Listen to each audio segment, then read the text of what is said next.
નમસ્કાર મિત્રો, વિડીયોમાં તમારું સ્વાગત છે। તો મિત્રો, અત્યારે ખૂબ જ મોટી અને દુઃખદ ખબર સામે આવી રહી છે। તો મિત્રો, તમને જણાવી દઈએ કે ગુજરાતમાં દિવાળીની ઉજવણી દરમિયાન ઇમરજન્સીના કેસમાં નોંધપાત્ર વધારો જોવા મળ્યો છે। તો રાજ્યમાં દિવાળીના દિવસે ઇમરજન્સીના કુલ 5406 કેસ નોંધાયા હતા।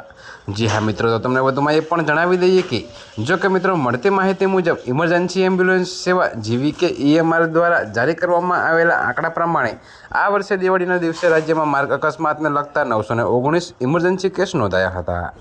જો કે મિત્રો, મળતી માહિતી મુજબ સુરત જિલ્લાના માર્ગ અકસ્માત સંબંધિત ઇમરજન્સીના સૌથી વધુ 105 કેસ નોંધાયા છે, જ્યારે અમદાવાદમાં 104, દાહોદમાં 54, રાજકોટમાં 54 અને વડોદરા જિલ્લામાં 50 કેસ માર્ગ અકસ્માત સંબંધિત ઇમરજન્સીના હતા। તો મિત્રો, શારીરિક ઈજાના સૌથી વધુ કેસ અમદાવાદમાં નોંધાયા છે। જો કે અમદાવાદ જિલ્લામાં શારીરિક ઈજા 79, ત્યારબાદ સુરતમાં 59, દાહોદમાં 29 અને કચ્છ જિલ્લામાં 20 શારીરિક ઈજા સંબંધિત ઇમરજન્સી કેસ નોંધાયા હતા। તો મિત્રો, અત્યારે હાલ માટે આટલું જ। મળીશું નવી અપડેટ સાથે, અને જો તમને અમારા વિડીયો પસંદ આવતા હોય તો વિડીયોને લાઇક, કોમેન્ટ, શેર અને અમારી ચેનલને સબસ્ક્રાઈબ કરવાનું ભૂલતા નહીં મિત્રો।